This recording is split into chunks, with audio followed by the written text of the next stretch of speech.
ஆத்ம வித்யா யோகாவின் ஆன்மீக நறுமணம் ஆக்கம் பெறும் நம் மனம். கர்மா என்றால் என்ன? தலை விதியா? போன ஜென்ம பாவமா? இல்லை இல்லை. கர்மா என்றால் ஆக்ஷன், செயல்.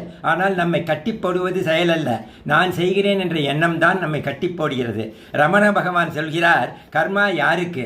ஆழ்ந்த தூக்கத்தில் கர்மா இல்லை. விழித்து கொண்ட பிறகு செயல்களை செய்யும் போது நான் செய்கிறேன் என்று நினைக்கும் போதுதான் கர்மா ஒட்டுகிறது என்கிறார். மூச்சையும் இதயத்தையும் இயக்கும் அதே இறைசக்தி தான் நம் மூலமாகவும் செயல்படுகிறது.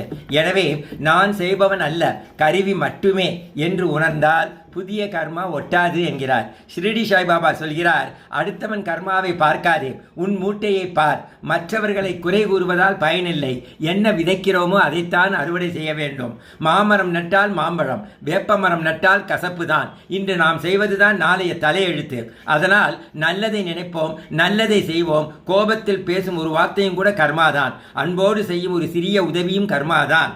அண்ட் கனியம் பூங்கன்றனார் சொல்கிறார், தீதும் நன்றும் பிறதர வாரா என்று. அருமையான வாக்கியம்.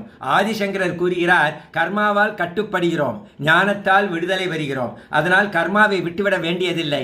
பலனை எதிர்பார்க்காமல் கடமையை செய்ய வேண்டும். பூ யாருக்காக பூக்கிறது? அது அதன் இயல்பு. அதுபோல் கடமையை உன் இயல்பாக செய். ஆக 3 மகான்களின் செய்தி இதுதான். ரமணர், நான் செய்கிறேன் என்ற எண்ணத்தை விடு. சாய்பாபா, இன்று நல்லதை செய், பொறுமையாக இரு. சங்கரர், பலனை எதிர்பார்க்காமல் கடமையை செய். கடைசியாக ஒரு ரகசியம். கீதையில் கண்ணனும் பாபாவும் கூறியது போல் உன் கர்மாவை என்னிடம் ஒப்படைத்து விடு. நான் செய்யவில்லை, நீதான் என் மூலம் செய்கிறாய் என்று இறைவனிடம் சமர்ப்பித்து விடு. அப்போது பாவமும் இல்லை, புண்ணியமும் இல்லை. மிஞ்சுவது அமைதி மட்டுமே. செய், ஆனால் சிக்கிக் கொள்ளாதே. வாழ், ஆனால் ஒட்டி கொள்ளாதே. இறைவா நன்றி.